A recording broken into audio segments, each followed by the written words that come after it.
यह इस कहानी का अगला अध्याय है। गुमराह रास्ता। दक्ष की आंखें गंभीर हो गईं। उसे याद आया कि कच्छ संप्रदाय के योद्धाओं की मौत और वसीर के पिता का अंत उसी फूल से गहराई से जुड़ा था। कच्छ संप्रदाय के न जाने कितने ही लोग प्रियंका के हाथों मौत की नींद सो गए थे। दक्ष ने अपनी नजरें मेज पर टिकी सुराही पर जमा दी और ठंडी आवाज में कहा, हरिदत्त का मकबरा। प्राचीन काल से ही वहां योद्धा जाते रहे हैं।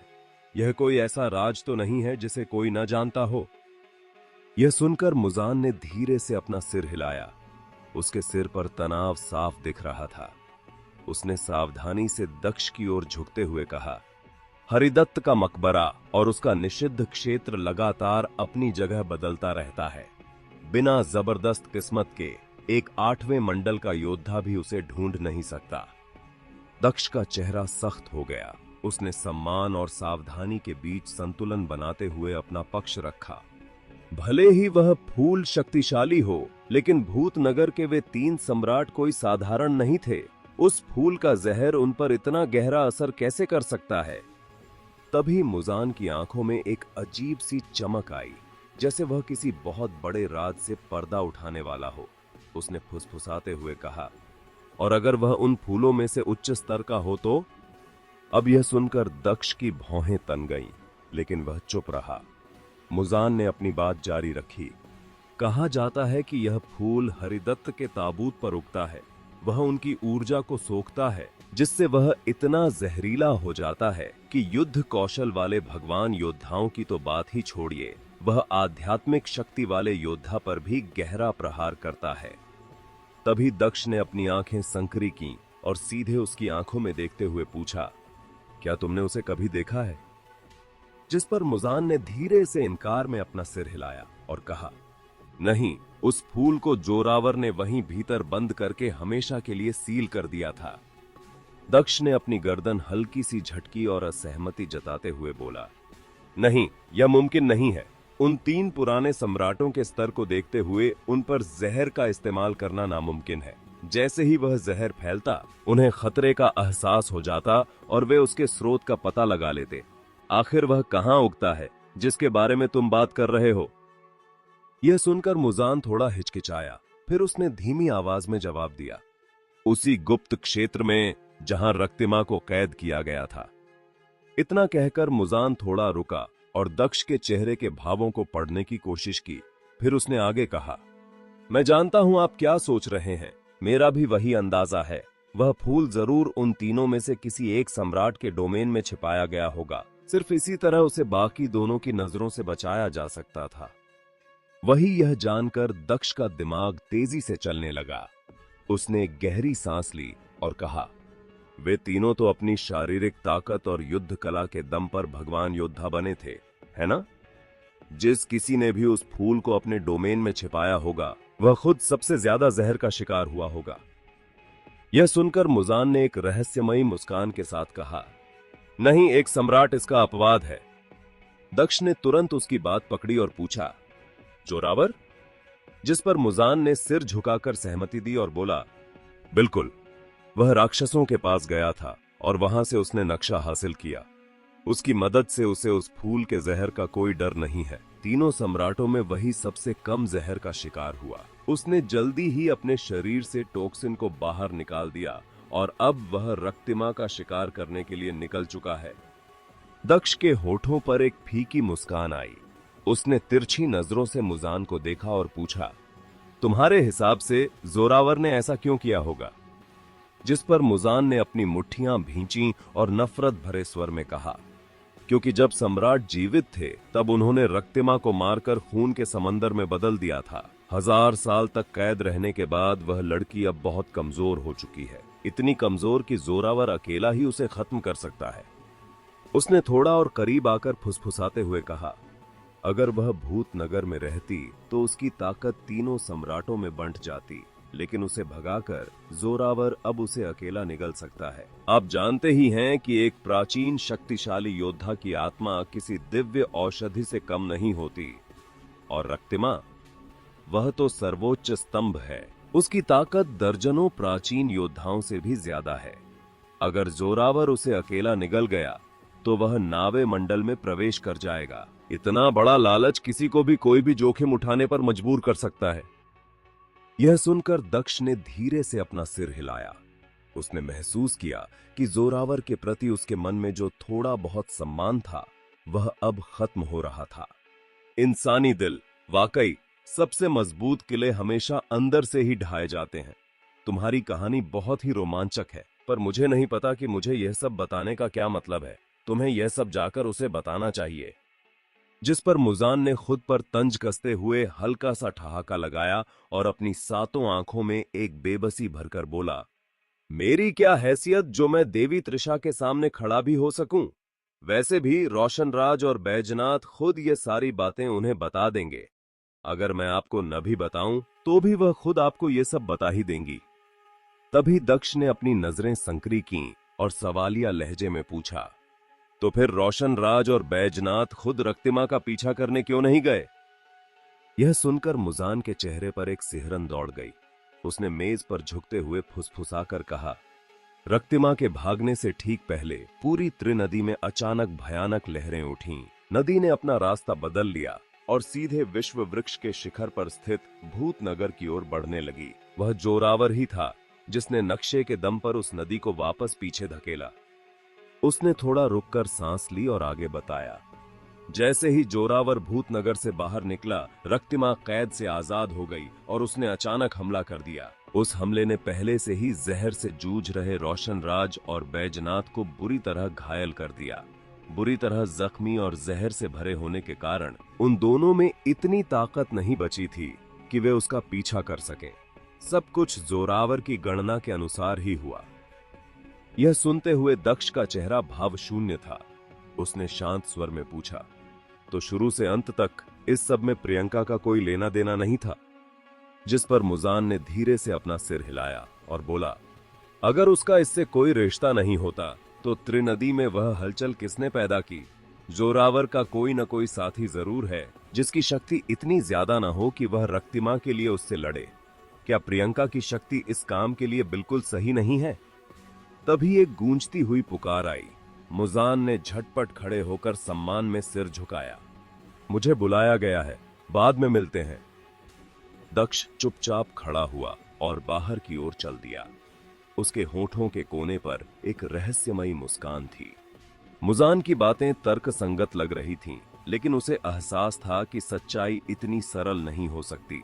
जोरावर जैसा चालाक व्यक्ति अगर रक्तिमा की पूरी शक्ति अकेला निगलना चाहता तो वह इतने साफ सुराग पीछे कभी नहीं छोड़ता। कम से कम मुजान जैसा साधारण योद्धा तो उसकी चाल कभी नहीं समझ पाता। अगर उसे यह सब दिख रहा है तो इसका मतलब है कि दाल में कुछ काला है। दक्ष दोबारा जहाज पर सवार हुआ। जहाज भूतनगर से बाहर निकला, हवा को चीरते हुए अंतरिक्ष के खालीपन में दाखिल हो गया। दक्ष ने त्रिशा ओर देखते हुए कहा, मुजान का कहना है कि यह सब जोरावर की एक सोची समझी चाल थी। यह सुनकर उसके चेहरे पर एक तिरस्कार भरी मुस्कान आई। उसने बिना पीछे मुड़े कहा, क्या एक छोटा योद्धा किसी सम्राट की चाल को समझ सकता है? उसने आगे कहा, जैसे ही हम जोरावर और रक्तिमा को पकड़ेंगे, सच अपने आप सामने आ जाएगा। दक्ष ने उस अंधेरे शून्य की ओर देखा जहां कोई निशान नहीं था। यह खाली दुनिया निशानों को मिटा देती है। इतना समय बीत चुका है, अब उनका पीछा कैसे मुमकिन है? जिस पर त्रिशा ठंडी आवाज में जवाब दिया, भाग्य खुद एक निशान है। यह कहते हुए उसने अपनी उंगली से सामने के शून्य की ओर इशारा किया। सामने का अंतरिक्ष एक टूटते हुए काले शीशे की तरह बिखर गया और एक अराजक धुंध में बदल गई। जैसे ही उसकी दिव्य आवाज गूंजी, उस धुंध के बीच एक रास्ता तैयार हो गया जिसने ब्रह्मांड के नियमों को तोड़ते हुए एक अनंत दूरी को जोड़ दिया। उस रास्ते के दोनों ओर असली दुनिया के दृश्य तेजी से बीतने लगे। अंत में वह दृश्य त्रिनदी के किनारे जाकर ठहर गया। नदी का पानी गंदा और काला था, जिसमें अनगिनत लाशें तैर रही थीं। वहां नागा एक अन्य साथी के साथ जहाज का पीछा कर रहा था। तभी समय और स्थान की सीमाओं को पार करती उसकी आवाज उन तक पहुंची। नागा और उसके साथी ने एक साथ मुड़कर उस रास्ते की ओर देखा। यह साफ नहीं था कि वे इतनी दूर देख पा रहे थे या नहीं, लेकिन दक्ष की नजरें सीधे उनसे जा टकराईं। उसने अपना हाथ आगे बढ़ाया और अपनी उंगलियों को पंजे की तरह मोड़ लिया, जैसे वह अंतरिक्ष को चीरकर नागा को अपनी ओर खींच लेना चाहती हो। तभी बूम! उस शून्य में एक भयानक शक्ति का हमला हुआ, जिससे वह रास्ता ताश के पत्तों की तरह ढह गया। अंधेरे के बीच एक जोड़ी भयानक हरी आंखें चमक उठीं। उनके बीच की पुतलियां गहरे लाल रंग की थीं, जो बेहद डरावनी और डरावनी लग रही थीं। दक्ष ने मन ही मन गणना की। शून्य में चमकती हरी आंखों का वह जोड़ा आकार में किसी विशाल सितारे से कम नहीं था। त्रिशा के सफेद वस्त्र हवा में लहराए और हवा के एक तेज झोंके ने उसके चेहरे से नकाब हटा दिया। उसकी हत्या की मंशा देखते ही देखते अपने चरम शिखर पर पहुंच गई। उसने ठंडी और भेदने वाली आवाज में कहा, कलंधर, तुम सच में अपनी औकात भूल गए हो? क्या पिछली बार जान बचाकर भाग निकलना ही तुम्हारा वह आत्मविश्वास था, जिसके दम पर तुम बार बार मुझे चुनौती देने चले आते हो? यह कहते ही मृत्यु द्वार की चमक ने आसपास की दुनिया को रोशन कर दिया, जिससे अंधेरा और शून्य एक साथ पीछे हट गए। पलक झपकते ही वह मृत्यु द्वार हजारों मील की दूरी तय कर चुका था और उन डरावनी हरी आंखों के ठीक ऊपर पहुंचकर उन्हें कुचलने लगा। लेकिन तभी किसी अदृश्य दीवार ने मृत्यु द्वार का रास्ता रोका, जिससे वह उन आंखों को पूरी तरह दबा नहीं पाया। हरी आंखों का वह जोड़ा तेजी से सिकुड़ने लगा और पलक झपकते ही दूर हट गया। उसने हवा में ही एक और वार की तैयारी की और गरजते हुए कहा, एक को मारना भी हत्या है और दो को मारना भी। सिमरन, जब तुम आ ही गई हो तो आज मैं तुम्हारा भी हिसाब कर देगी। स्विश! उसने एक कदम आगे बढ़ाया और उसकी आकृति गायब हो गई। अगले ही पल वह मृत्यु द्वार के ऊपर प्रकट हुई। उसके शरीर से दिव्य हथियार बाहर निकलने लगे। कुछ भागती हुई हरी आंखों पर प्रहार कर रहे थे, तो कुछ अंधेरे की एक खास दिशा की ओर लपके। अंधेरे से सिमरन नाम की महिला बाहर आने पर मजबूर हो गई। वह इंसानी रूप में नहीं थी, बल्कि किसी लाल रंग की टिंडे जैसी दिख रही थी। उसने तुरंत दिव्य प्रकाश का एक समंदर खड़ा कर दिया, जिसमें अनगिनत लहरों की तरह उमड़ रहे थे, ताकि वह त्रिशा के हथियारों को रोक सके। तभी त्रिशा की पीठ पर भी उसमें अमर पक्षी के पंख फैल गए, जिनसे रोशनी की एक चकाचौंध करने वाली लकीर निकली। वह उन दिव्य हथियारों के बीच से होती हुई सीधे प्रकाश के उस समंदर से जा टकराई। सिमरन के वे हमले त्रिशा के दो पंखों के सामने बेअसर साबित हुए और एक एक करके टूटने लगे। जैसे ही वह सिमरन की गति के दायरे में दाखिल हुई, सिमरन के डोमेन से एक शल्क बाहर निकला। वह शल्क देखते ही देखते दर्जनों फीट बड़ा हो गया और एक ढाल की तरह काम करने लगा। देखते ही देखते 10,000 शल्कों में बदल गया। तभी यह देखकर त्रिशा ने राजदंड घुमाया और एक ही प्रहार में सिमरन की रक्षा पंक्ति को छिन्न भिन्न कर दिया। वे हजारों शल्क तितर बितर होकर दूर जा गिरे। अगले ही क्षण, इससे पहले कि दक्ष कुछ समझ पाता, वह त्रिशा के हमले से दूर जा फेंकी गई। उसके मुंह से खून का फव्वारा छूटा और वह लड़खड़ाते हुए बोली, थू, तुम्हारी शक्ति इतनी ज्यादा कैसे बढ़ गई?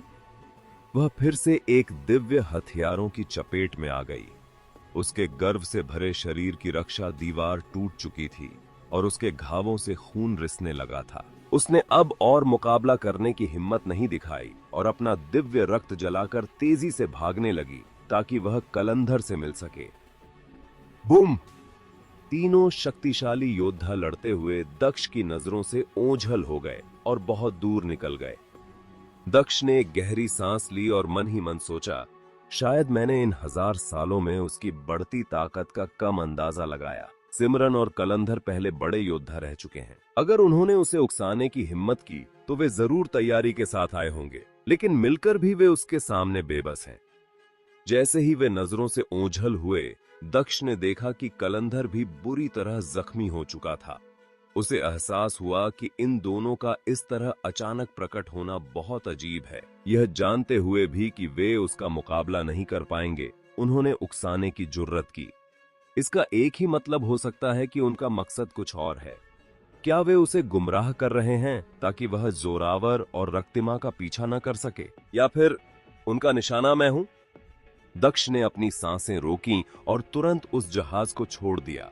उसने रात्रि वस्त्र पहन लिया और पलक झपकते ही उस वहां से ओझल हो गया।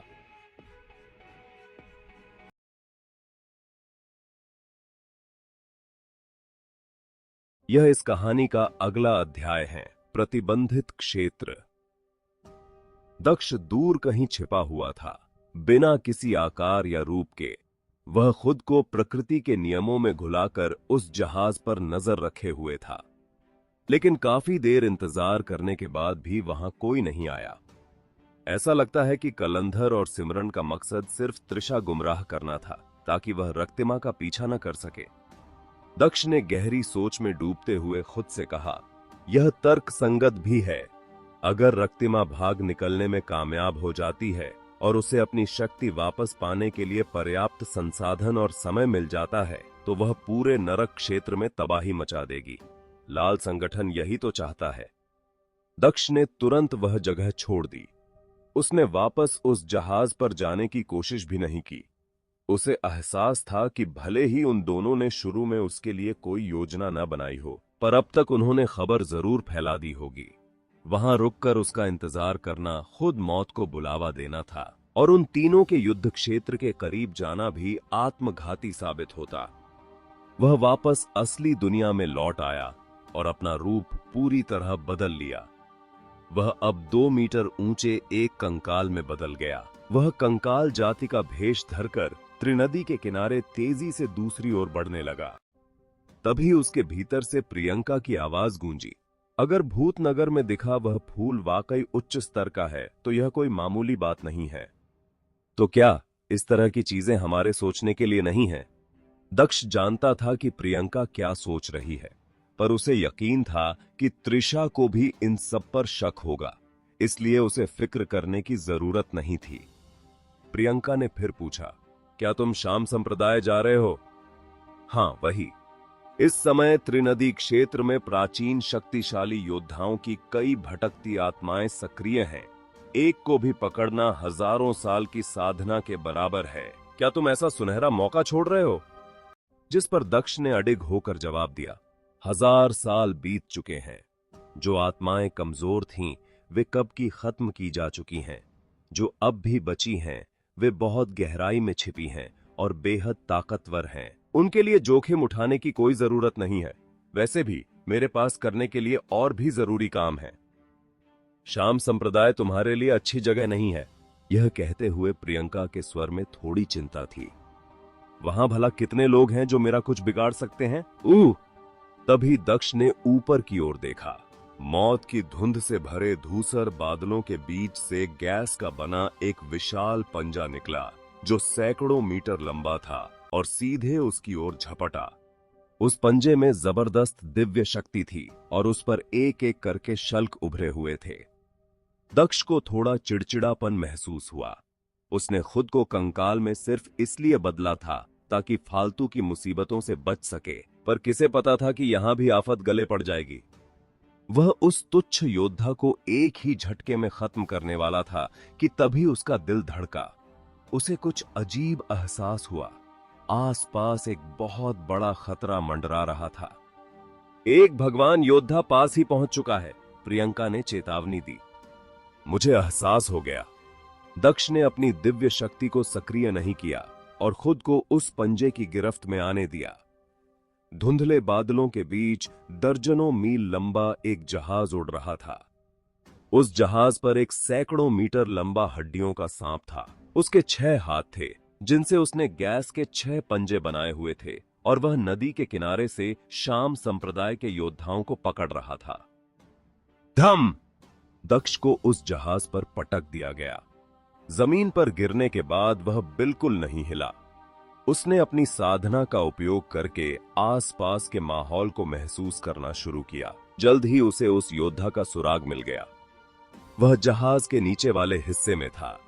उसकी उम्र लगभग 30 साल लग रही थी और चेहरा इंसान जैसा था, लेकिन उसका शरीर बुरी तरह सड़ चुका था। जिसे कीमती रेशमी वस्त्र भी नहीं छिपा पा रहे थे। स्विश! तभी अंतरिक्ष को चीरते हुए एक और आकृति उसके बगल में आ खड़ी हुई।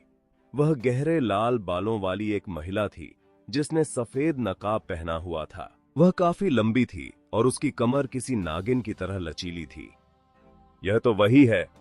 उस जहाज पर लेटे दक्ष के मन में एक सिहरन दौड़ गई। उसने अपनी इंद्रियों को तुरंत सिकोड़ लिया। वह फेमा थी। 1000 साल पहले ही वह 8वें मंडल तक पहुंच चुकी थी। अब उसकी शक्ति न जाने कितनी गहरी हो चुकी होगी। प्राचीन काल के उन 72 स्तंभों में उसका स्थान काफी ऊंचा था और उसकी इंद्रियां किसी भी आहट को पहचानने में माहिर थीं।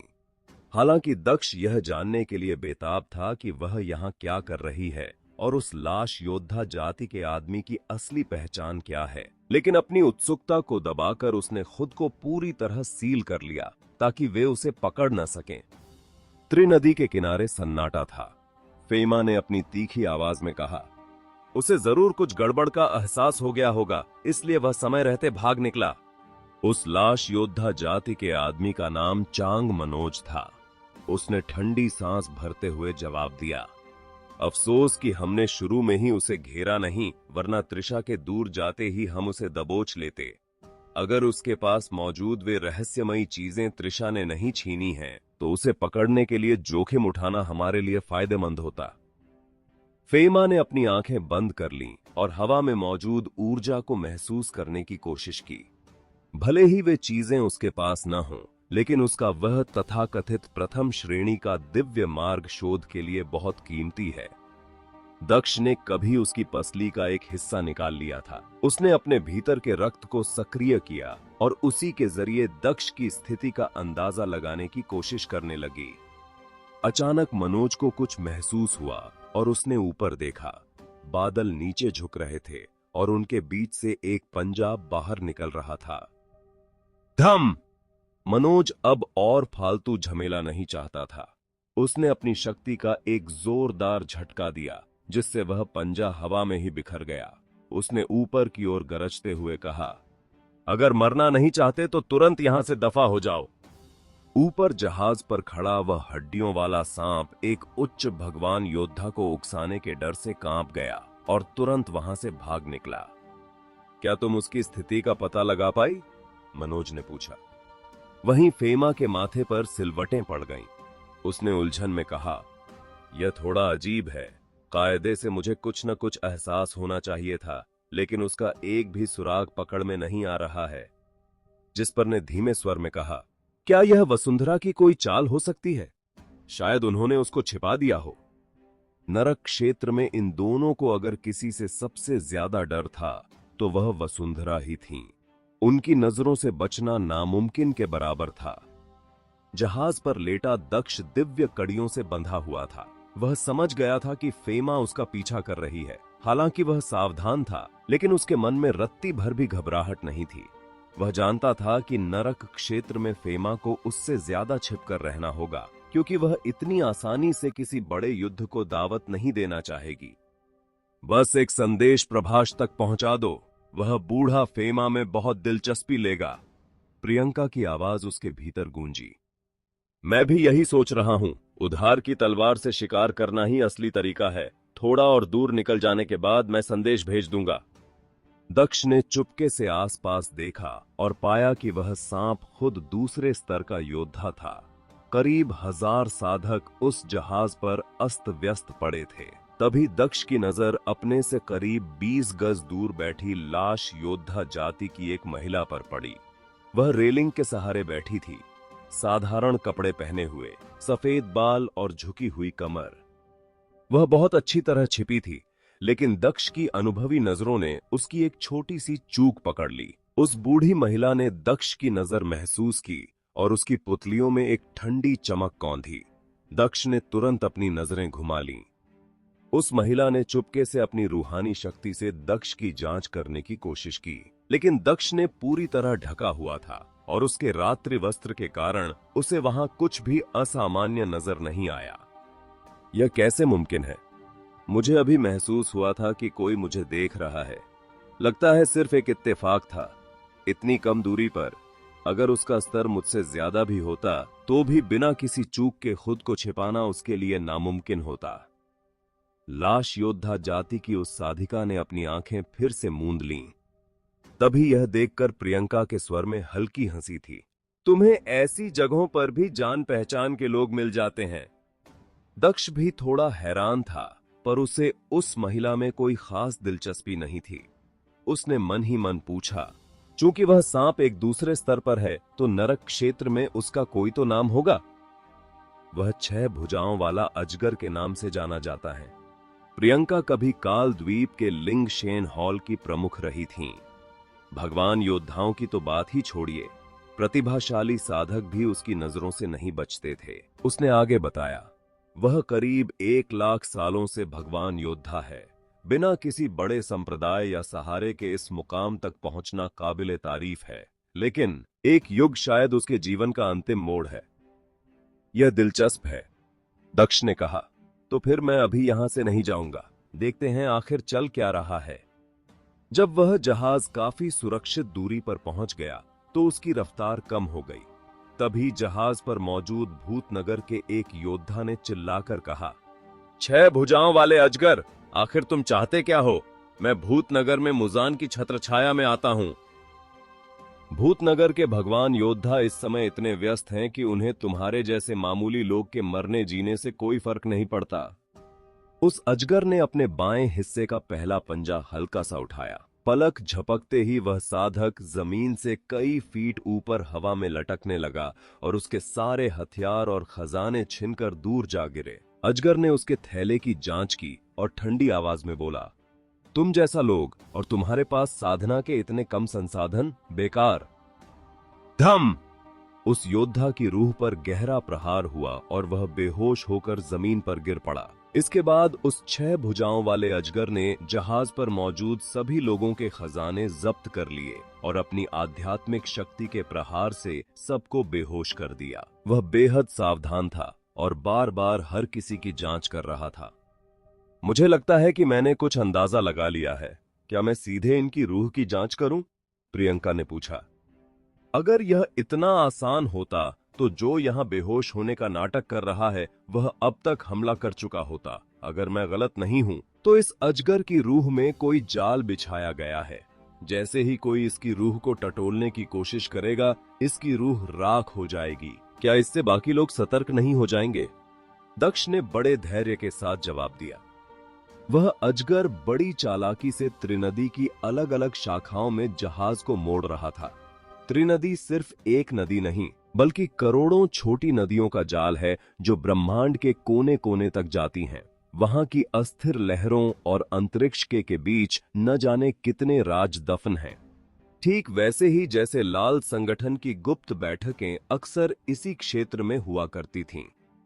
करीब 10 मोड़ों के बाद जहाज एक ऐसे अनजान क्षेत्र में पहुंचा जहां घना कोहरा छाया हुआ था। नदी का पानी काला पड़ चुका था और उसकी चौड़ाई किसी काले समंदर जैसी लग रही थी।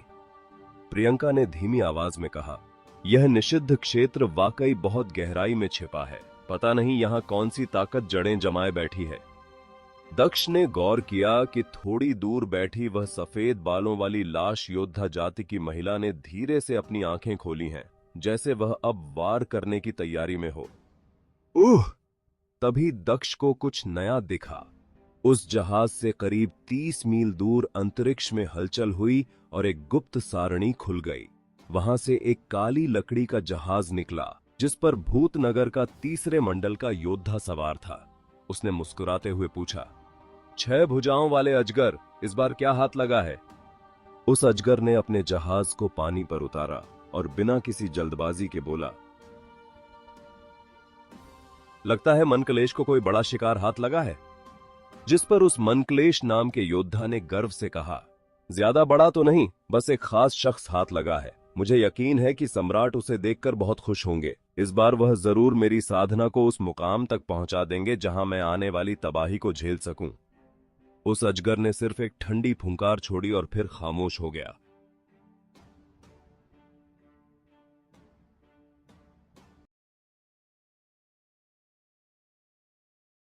यह इस कहानी का अगला अध्याय है। एक और प्राचीन ताकत। सामने का कोहरा अचानक हिलने लगा, जैसे कोई पर्दा हटा रहा हो, और 100 गज चौड़ा एक रास्ता खुल गया। काले समंदर की गहराइयों में दोनों जहाज धीरे धीरे आगे बढ़ने लगे। वह मनक्लेश दरअसल भूत नगर के 5 बड़े काबिले का एक भगवान योद्धा है, 6 भुजाओं वाले अजगर की तरह। इसने भी 1 लाख साल से ज्यादा साधना की है और अब यह आने वाली तबाही का सामना करने वाला है, प्रियंका ने जानकारी देते हुए कहा। करीब 2 घंटे बाद पानी की सतह पर छाया कोहरा गहरा लाल होने लगा। धुंध थोड़ी कम हुई, जिससे अब दूर तक देखना मुमकिन था। सामने हड्डियों से बना एक विशाल टापू दिखाई दिया। वहां की मिट्टी सड़े हुए मांस जैसी थी और पत्थर असल में सफेद हड्डियां थे। उसी जमीन पर एक गहरा लाल पेड़ उगा हुआ था, जिस पर इंसानी सिर के आकार के फल लटके हुए थे। वहां 100 से ज्यादा छोटे बड़े जहाज जमा थे। तभी सबने एक साथ झुककर सम्मान में अपना सिर झुकाया और कहा, हम आदर पूर्वक विराज को आमंत्रित करते हैं। जैसे ही दक्ष ने विराज नाम सुना, उसके सिर में तेज दर्द हुआ। उसे लगा जैसे यह नाम किसी पुरानी याद से टकरा रहा हो। उस जमीन की गहराइयों से एक भारी और गूंजती हुई आवाज आई, इस यात्रा में तुम जो कुछ भी लाए हो उसे क्रम से पेश करो। अगर तुम्हारी भेंट की गई साधना सामग्री पर्याप्त हुई तो मैं व्यक्तिगत रूप से तुम्हारी साधना को बेहतर बनाने में मदद करूंगा। यह सुनकर दक्ष ने मन ही मन तंज कसा। कितना बड़ा दावा है! क्या साधना सिर्फ कहने भर से बेहतर हो जाती है? क्या इसे लगता है कि यह शाश्वत साधना करता है? तभी प्रियंका मधुरता से मुस्कुराई और बोली, विराज कोई अनजान शख्सियत नहीं है। प्रागैतिहासिक काल में जब 3 साधना मार्ग का पहली बार उभरे थे, तब वह शुरुआती दौर के 2 सबसे महान योद्धाओं में से एक थे। यह सुनते ही दक्ष हैरान रह गया। क्या उस युग की कोई भटकती रूह अब तक बच सकती है? जिस पर प्रियंका ने कहा, इसमें इतना हैरान होने जैसा क्या है? जब उस युग के फूल अब तक खिल सकते हैं तो रूहें क्यों नहीं?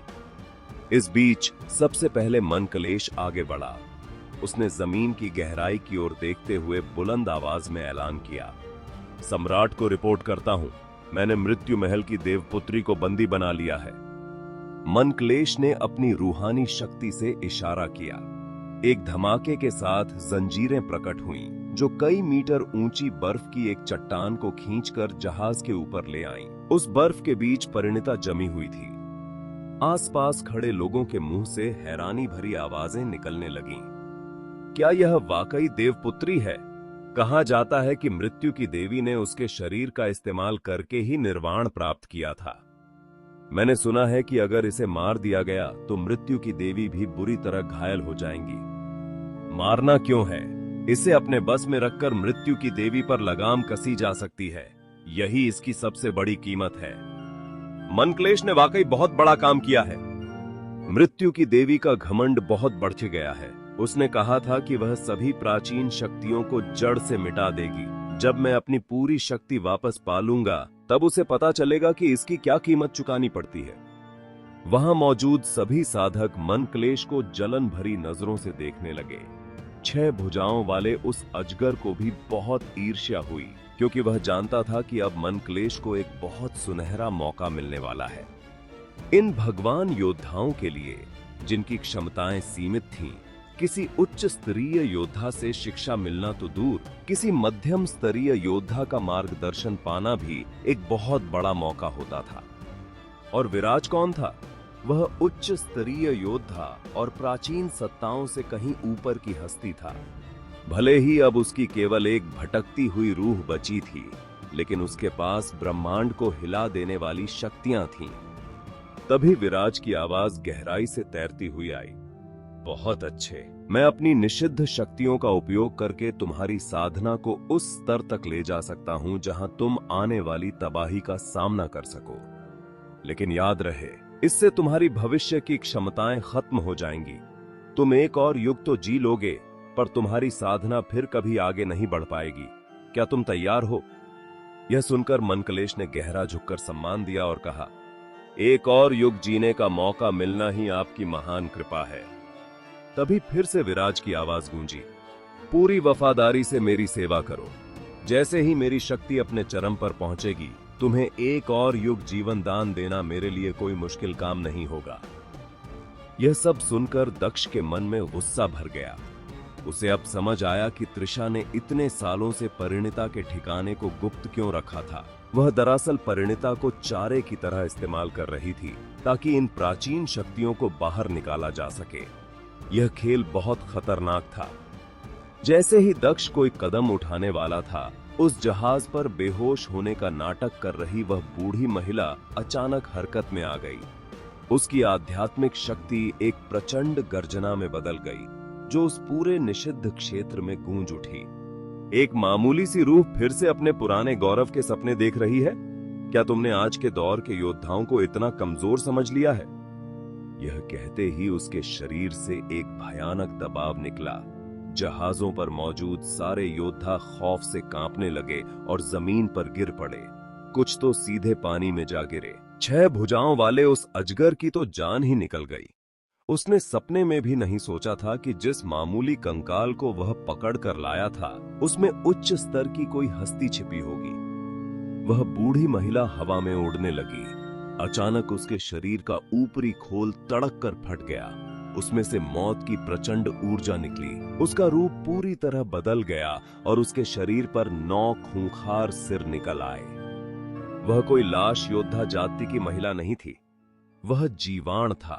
वह 7वें मंडल के शिखर पर बैठा एक ऐसा योद्धा था जिसे 8वें मंडल से ठीक नीचे गिना जाता था। अंधेरे रेगिस्तान में उसने दक्ष और 1000 हड्डियों वाली महारानी का पीछा किया था। तब दक्ष ने अपने भीतर की पूर्वजों की शक्ति को जगाकर उसे अधमरा कर दिया था। फिर भी वह किसी तरह अपनी जान बचाकर भागने में कामयाब रहा था। उसने दहाड़ते हुए कहा, आज मैं तुम्हारी पूरी साधना को सोख लूंगा ताकि मैं इस मंडल की बेड़ियों को तोड़ सकूं। उसकी आभा अद्भुत थी। उसके एक सिर ने भयानक आग उगली, जिसका तापमान इतना ज्यादा था कि उस पूरे टापू की हड्डियों और मांस को जलाकर राख करने लगा। एक लंबी दहाड़ के साथ वह उस टापू की गहराइयों की ओर झपटा। वहां मौजूद जहाजों पर सवार योद्धा उस दिव्य शक्ति के नीचे ऐसे दबे थे कि वे हिल तक नहीं पा रहे थे। तभी हवा कड्डीहक की आवाज वह बर्फ की चट्टान टूट गई। परिणीता की पीठ पर शानदार पंख फैल गए। वह उस बर्फ से बाहर निकली और धीरे से मनक्लेश के जहाज पर उतर गई। मनक्लेश की आंखें फटी की फटी रह गईं। उसने कांपती आवाज में पूछा, क्या तुम जमी हुई नहीं थी? परिणीता के चेहरे पर एक ठंडी और रहस्यमयी मुस्कान आई। उसने मनक्लेश की ओर देखा भी नहीं। उसकी नजरें सीधे टापू की गहराइयों पर टिकी थीं। तभी पास में खड़ी एक छोटी हरी नाव से मायावी वृक्ष हवा में उड़ी और सीधा उस टापू पर उतरी। उसके कदम पड़ते ही जमीन कांपने लगी। उसने बिना किसी हिचकिचाहट के टापू की गहराई की ओर बढ़ना शुरू कर दिया। जैसे जैसे वह आगे बढ़ी, उसके पैर घनी जड़ों में बदलने लगे। वे जड़ें मिट्टी और सड़े हुए मांस को चीरती हुई हजारों मील तक फैल गईं, जैसे पूरे टापू को अपनी जकड़ में लेना चाहती हो। तभी जीवाण भी वहीं हवा में रुक गया। उसने जब मायावी वृक्ष को देखा तो उसके 9 सिरों की आंखों में डर और सावधानी एक साथ नजर आई। वह मायावी वृक्ष की असली ताकत से वाकिफ था। उसने अपनी मुट्ठियां कसी और दांत भींचते हुए मन ही मन सोचा, यह यहाँ क्या कर रही है? क्या यह भी उस पुरानी रूह को निगलने आई है?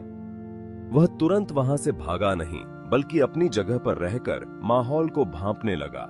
मायावी वृक्ष का एक एक कदम उस पूरे टापू के अस्तित्व को हिला रहा था। उसकी जड़ें अब टापू के कोने कोने तक पहुंच चुकी थीं, जिससे वहां की सफेद हड्डियां चरचराने लगीं। जहाज पर खड़ा मनक्लेश थर थर कांप रहा था। उसे एहसास हो गया था कि वह जिन लोगों को मामूली शिकार समझ रहा था, वे असल में शिकारी निकले। दक्ष ने दूर से यह सब देखा और अपनी आंखें संकरी कर लीं। उसने महसूस किया कि मायावी वृक्ष की मौजूदगी ने खेल को पूरी तरह बदल दिया है। तभी मायावी वृक्ष ने शांत लेकिन बेहद भारी आवाज में कहा, विराज, बाहर आओ। मैं देखना चाहती हूं कि इतने युगों बाद तुम्हारी उस पुरानी शक्ति में अब कितनी जान बची है। यह सुनकर टापू की गहराइयों से एक और भयानक गर्जना हुई, जिसने जीवाण के दबाव को भी धुंधला कर दिया। मायावी वृक्ष और त्रिशा के बीच एक बहुत ही गहरा और विशेष रिश्ता है। उनके साधना के तरीके एक दूसरे के बिल्कुल पूरक हैं। संकट के समय में मायावी वृक्ष तो त्रिशा की दिव्य शक्ति का 30% से भी ज्यादा हिस्सा उधार ले सकती है। यह एक ऐसा नाता है जिसकी तुलना त्रिशा के किसी दूत से भी नहीं की जा सकती। इससे पहले मायावी वृक्ष ने त्रिशा की शक्ति और कई दिव्य हथियारों के दम पर नरक क्षेत्र के भगवान योद्धाओं के साथ मिलकर राजविंदर जैसे स्वर्ग क्षेत्र के महायोद्धा का रास्ता भी रोका था।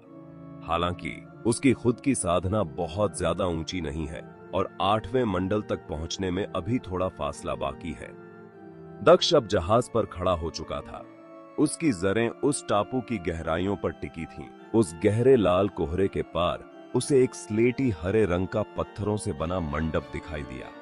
मंडप के पीछे जमीन में एक अथाह गड्ढा था जिससे बेहद जहरीली और एसिड हांध भरी मरे हुओं की ऊर्जा लगातार निकल रही थी। किसी साधारण भगवान योद्धा के लिए वहां फटकना भी मौत को बुलावा देना था। मायावी वृक्ष की जद्दें जो मृत्यु के नियमों से ढकी थीं, हजारों फीट ऊपर उठीं और सीधे उस मंडप के बीच स्थित गड्ढे में जा धंसीं। बूम! मंडप के भीतर से प्रागैतिहासिक काल के गुप्त प्राचीन पैटर्न उभरने लगे। इसके साथ ही दक्षिणी आकाश से अग्नि का सैलाब तेजी से उमड़ पड़ा। पंचतत्वों के अनुसार अग्नि लकड़ी को भस्म कर देती है, लेकिन मायावी वृक्ष की जद्दें इन लपटों से नहीं डरीं। वे उस दहकते आग को चीरती हुई आगे बढ़ीं और मंडप की इमारतों को उखाड़ फेंका। पल भर में वहां केवल मलबे और टूटी दीवारों के ढेर रह गए। तभी उस गड्ढे से एक कान फाड़ देने वाली दहाड़ गूंजी। एक बूढ़ा आदमी जो सामान्य वस्त्र पहने था उस गड्ढे से बाहर निकला। उसके बाल बिखरे हुए थे और उसके कपड़े सड़े हुए तरल पदार्थ से लथपथ थे। उसकी गर्दन और हाथों का मांस सड़ चुका था, जहां से काली हड्डियां साफ दिखाई दे रही थीं। उसके चेहरे का आधा हिस्सा बालों से ढका था। चेहरा सूखा हुआ और आंखें खून की तरह लाल थीं। बाहर निकलते ही उसके शरीर से सुनहरी तलवार ऊर्जा निकली, जिसने एक ही झटके में मायावी वृक्ष की उन विशाल जद्दों को काटकर टुकड़े टुकड़े कर दिया। वे कटी हुई जद्दें सूखी लकड़ियों की तरह मलबे पर जा गिरीं। सभी स्रोतों का मूल, मेरे आदेश का पालन करो। मंडप के उस पुराने लाश ने अपनी उंगलियों से मुद्राएं बनाईं। उसके शरीर से निकलने वाली दिव्य शक्ति पूरे निषिद्ध क्षेत्र के साथ गूंज उठी। ब्रह्मांड की सारी ऊर्जा उसकी ओर खींची चली आई। उसके पैरों के नीचे की वह हड्डियों वाली जमीन जोर से कांपी और अरबों टूटी हड्डियों और सड़ती लाशों में बिखर गई। उन मलबों ने मिलकर हजारों फीट लंबा एक विशाल हाथ का निशान बनाया, जिसमें पूरे ब्रह्मांड को उलट पुलट देने की ताकत थी। वह विशाल हाथ मायावी वृक्ष को कुचलने के लिए नीचे गिरने लगा। तभी जीवाण ने उसे चेतावनी देते हुए कहा, सावधान, यह बूढ़ा यहाँ न जाने कितने युगों से सो रहा है। यह इस पूरे निषिद्ध क्षेत्र के साथ घुल मिल चुका है और यहाँ की पूरी प्रकृति की शक्ति को नियंत्रित कर सकता है। यहाँ इसे भौगोलिक बरहत हासिल है, जिससे यह अपनी असली साधना से कहीं ज्यादा ताकतवर वार कर सकता है। लेकिन वही मायावी वृक्ष बिल्कुल शांत और अडिग रही। उसने बड़ी सहजता से कहा, अगर इसे भौगोलिक बरहत हासिल है तो क्या हुआ? इसके पास गहन सत्य की शक्ति नहीं है, लेकिन मेरे पास है। उसने अपनी सत्य के नियमों को जगाया, जिससे प्रकृति के नियम उसकी ओर तेजी से मुड़ने लगे। अचानक उसका असली रूप मायावी वृक्ष का दिव्य प्रतिबिंब प्रकट हुआ, जो हजारों मील ऊंचा था। उस विशाल दिव्य वृक्ष ने उस हजारों फीट लंबे हाथ के निशान को हवा में ही चूर चूर कर दिया। देखते ही देखते हड्डियां और लाशें चारों ओर बिखर गईं। डोंग! तभी अचानक एक विशाल घंटे की आवाज गूंजी। उसकी ध्वनि तरंगें पानी में उठने वाली लहरों की तरह चारों ओर फैल गईं। वह हड्डियों वाला टापू उस आवाज से धूल में बदल गया और पूरे निषिद्ध क्षेत्र का अंतरिक्ष धुंधले स्लेटी रंग में तब्दील हो गया।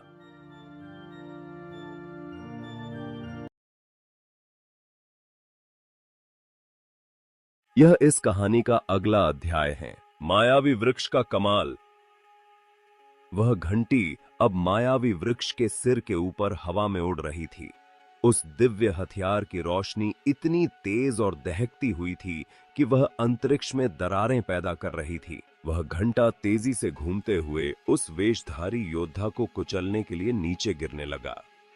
उस पुराने शरीर के चेहरे से बाल हटे तो उसके माथे के बीचों बीच एक 4 कोनों वाला सितारा चमकता दिखा और वहां अंतरिक्ष की लहरें उठने लगीं। उसके माथे के भीतर एक अलग ही आयाम छिपा था। वहां से एक 8 कोनों वाला कुतुबनुमा बाहर निकला। जैसे जैसे वह घूम रहा था, उसका आकार भी तेजी से बढ़ता गया। यह देखकर दक्ष के मुंह से एक हल्की सी हैरानी भरी आवाज निकली।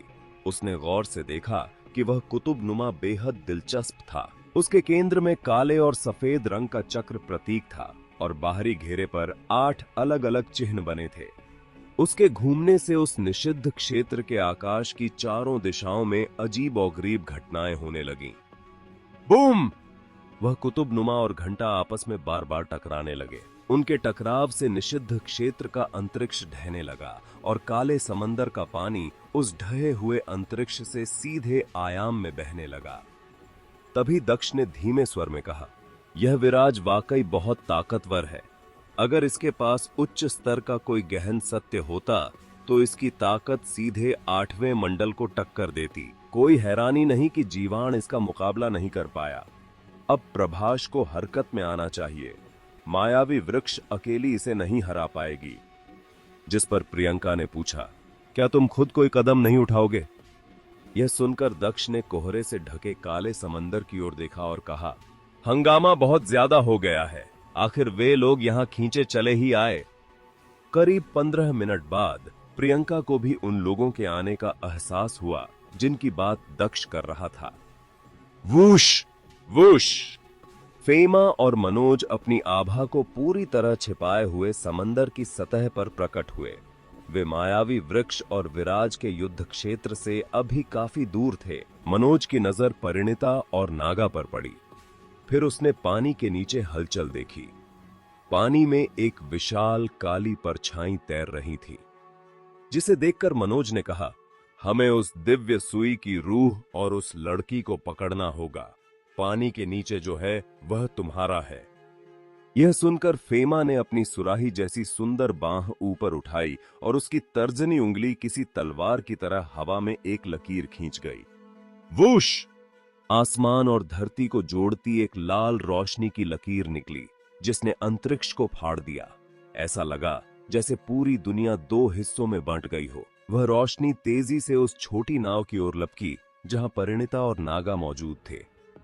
परिणीता और नागा दोनों को इस भयानक खतरे का एहसास हुआ, लेकिन उनके शरीर जैसे पत्थर के हो गए थे। वे हिल भी नहीं पा रहे थे। नागा ने हार मानते हुए वहीं लेटकर कहा, खत्म, शिकारी खुद शिकार बन गया। वैसे भी मेरी इतनी बिसात कहां कि इसका मुकाबला करूं। पास ही खड़े जीवाण का दिल भी बैठ गया। उसे एहसास हुआ कि यह हमला 8वें मंडल का है और सिर्फ शुरुआती स्तर का नहीं, बल्कि उससे कहीं ज्यादा गहरा। छपाक!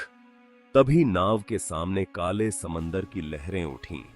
प्रभास का आधा शरीर पानी से बाहर निकला, जिससे अंधेरे की भयानक शक्ति फूट रही थी। वह किसी काले छेद जैसा था जो रोशनी को भी निगल सकता था। उसके अनगिनत चिपचिपे हाथ पानी की घास की तरह लहरा रहे थे। उसके शरीर से एक असुरा स्तंभ निकला, जिसने फेमा की उस उंगली से निकली रोशनी को चकनाचूर कर दिया। वह स्तंभ रुका नहीं और सीधे फेमा और मनोज की ओर बढ़ा। फेमा एक लाल रोशनी की तरह उस स्तंभ से टकराई। उसने अपनी एक हथेली उस स्तंभ पर जमाई और बड़ी तेजी से प्रभास की ओर बढ़ने लगी। प्रभास ने अपने भीतर से 2 शक्तियां छोड़ी, अंधेरा और स्पेस स्टोर की शक्तियां। उसकी अनगिनत चिपचिपी भुजाएं बाहर निकलीं और उनके बीच से हजारों बुलबुले फूटकर हवा में तैरने लगे। जब फेमा उससे 100 मील के दायरे में पहुंची तो उसके सिर के लाल बाल हवा में लहराए और हजारों मील लंबे होकर प्रभास की भुजाओं पर प्रहार करने लगे। वे बुलबुले उन बालों के स्पर्श मात्र से फटने लगे। फेमा की साधना उस स्तर पर थी जहां उसके एक बाल के भीतर भी असीम ऊर्जा का संसार छिपा था, जो सितारों को काटने और ब्रह्मांड को नष्ट करने की क्षमता रखता था। जब फेमा ने प्रभाष्ट को उलझाए रखा, तब मनोज उनके ऊपर से उड़ता हुआ सीधे परिणीता और नागा की छोटी नाव की ओर झपटा। जीवाण ने तुरंत स्थिति का आकलन किया और इस नतीजे पर पहुंचा कि अपनी मौजूदा हालत में वह मनोज का सामना नहीं कर सकता। अगर फेमा ने प्रभाष को पीछे धकेल दिया तो अगला नंबर उसका होगा। भागने का यह उसका आखिरी मौका था। इसलिए जीवाण ने परिणीता और नागा को बचाने का जोखिम नहीं उठाया और पूरी रफ्तार से आयाम की ओर भाग निकला। उसकी आवाज पीछे गूंजती रही, मायावी वृक्ष जी, दुश्मन बहुत ताकतवर हैं, हम इन्हें नहीं हरा सकते। मैं अभी संदेश भेजकर मृत्यु की देवी को खबर देता हूं। जीवाण अभी ज्यादा दूर नहीं गया था कि उसने काले समंदर में एक चमकता हुआ सफेद समय का निशान देखा। वह निशान बड़ी तेजी से आगे बढ़ा और उसके भीतर से हजारों तलवार ऊर्जा की तीखी आवाजें आने लगीं। समय की तलवारबाजी! जीवाण ने उस तलवार की मंशा का पीछा किया और देखा कि दक्ष किसी धरती पर उतरे दिव्य योद्धा की तरह हाथ में तलवार लिए एक जहाज पर खड़ा है। उसने अब पीछे मुड़कर नहीं देखा और अपनी जान बचाकर और भी तेजी से भागा। मनोज ने अपनी बाहें फैलाईं और अपनी दिव्य ऊर्जा से एक रक्षा कवच तैयार किया। वह समय के उन निशानों और तलवार की लहरों को चीरते हुए नाव की ओर बढ़ता रहा। जब वह नाव से महज कुछ फीट की दूरी पर था, तभी दक्ष, जो अभी कुछ पल पहले दूर खड़ा था, अचानक उसके सामने प्रकट हो गया। तलवार 19! वूश! एक ही वार ने आकाश को चीर दिया और मनोज के रक्षा कवच के परखच्चे उड़ा दिए। इस तलवार की रफ्तार और ताकत अकल्पनीय थी। मनोज को संभलने का मौका भी नहीं मिला और उसके सीने में मुक्के के आकार का एक खूनी छेद हो गया, जिससे उसके अंदरूनी अंग छलनी हो गए। वूश! घायल होते ही मनोज ने एक रहस्यमयी चाल चली। उसने लगातार 7 कदम उठाए और 7 बार अपनी स्थिति बदली। पहले 6 बार तो दक्ष की तलवार ने उसे ढूंढ निकाला और उसके शरीर पर गहरे घाव कर दिए, लेकिन 7वीं बार वह दक्ष की तलवार ऊर्जा से बाहर निकलने में कामयाब रहा और दूर जाकर रुका। दक्ष को परिणीता और नागा की सुरक्षा की चिंता थी, इसलिए उसने पीछा नहीं किया। वह वापस छोटी नाव पर लौट आया। उसके चारों ओर समय के निशान और तलवार ऊर्जा एक सुरक्षा घेरा बनाकर चमकने लगी। दक्ष! नागा खुशी से झूम उठा और उठकर बैठ गया। परिणीता की भ्रुकुटियां थोड़ी तन गईं, पर उसके चेहरे पर राहत और खुशी साफ दिख रही थी। मनोज ने अपने सीने के छेद और शरीर के अन्य 6 घावों को देखा और हैरानी से बोला, नौजवान वाकई काबिले तारीफ हैं। इतिहास का युवा योद्धा का खिताब तुम्हें यूं ही नहीं मिला। जिस पर दक्ष मुस्कुराया और बोला, आप भी बहुत शक्तिशाली हैं। दिव्य तलवार के 19वें वार के बाद भी आप गंभीर रूप से घायल नहीं हुए। आपकी वह आखिरी चाल निश्चित रूप से किसी साधारण योद्धा के बस की बात नहीं है। मनोज के घाव चमत्कारिक रूप से भरने लगे। उसने बड़े ही शिष्टाचार के साथ झुककर कहा, चलो जान पहचान कर लेते हैं। मेरा पिछला जन्म जहान था और इस जन्म में मैं लाश योद्धा जाति का मनोज हूं। जैसा कि उम्मीद थी, वह एक पजेसर था। मनोज लाश योद्धा जाति का एक उच्च स्तरीय योद्धा था, जिसने लाखों साल पहले ही उच्च स्तर हासिल कर लिया था। लेकिन जब कलंधर का राज खुला, तो उसके साथ ही मनोज भी रहस्यमयी ढंग से गायब हो गया था। महज 10,000 सालों के भीतर उसकी साधना मध्य चरण तक पहुंच चुकी थी। जहां तक जहान नाम की बात है, दक्ष इससे वाकिफ था। लाश योद्धा जाति के साधक उसे बड़े सम्मान के साथ पूर्वज जहान कहकर पुकारते थे। अभी हुए इस संक्षिप्त टकराव के दौरान दक्ष ने अपने सत्य के नियम से मनोज की असलियत को पूरी तरह देख लिया था। अगर जहान की उस प्राचीन रूह ने मनोज के शरीर पर कब्जा न किया होता, तो उसकी युद्ध शक्ति निश्चित रूप से 8वें मंडल के शुरुआती स्तर तक पहुंच चुकी होती। परेशानी यह थी कि जिस शरीर पर उसने कब्जा किया था, उस मनोज की शारीरिक क्षमता और साधना अब भी मध्य चरण तक ही सीमित थी। इस वजह से उसकी असली ताकत कैद होकर रह गई थी और उसकी युद्ध शक्ति 8वें मंडल के स्तर से नीचे ही दब गई थी।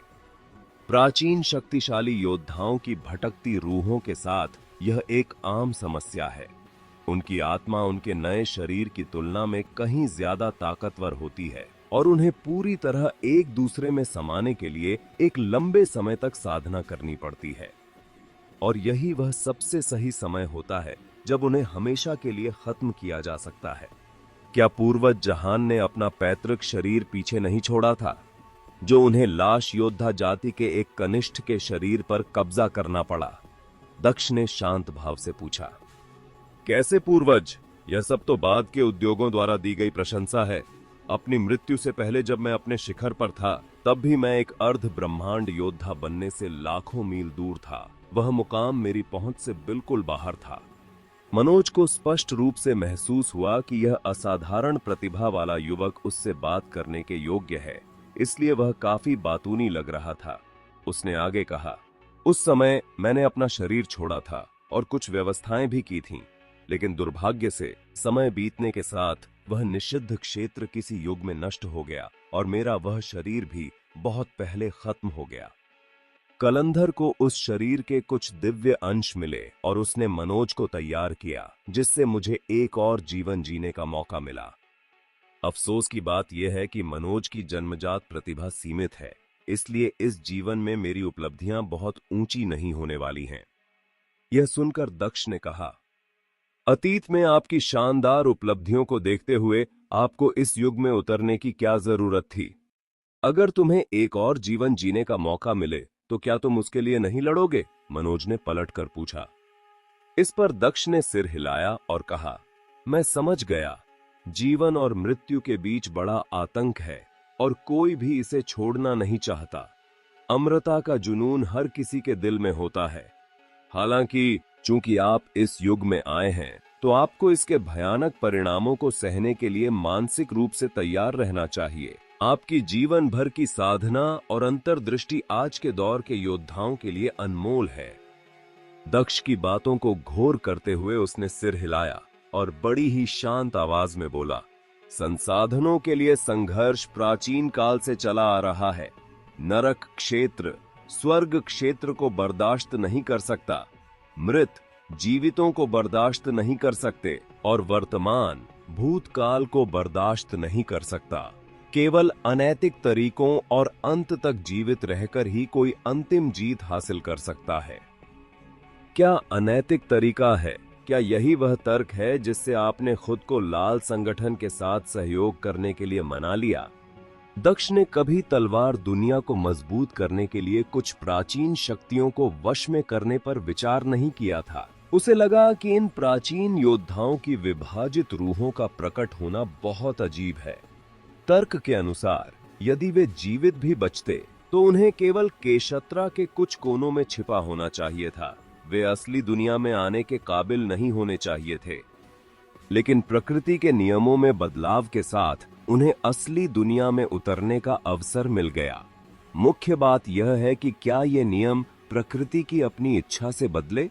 क्या प्रकृति की अपनी कोई इच्छा होती है? क्या ये नियम आगे और भी बदलेंगे?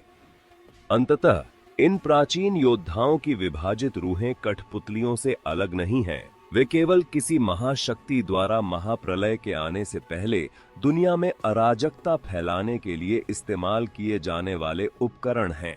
उन्हें वश में करना अपने आसपास टिक टिक करते बम रखने जैसा है। पता नहीं कब वे पलटवार कर दें।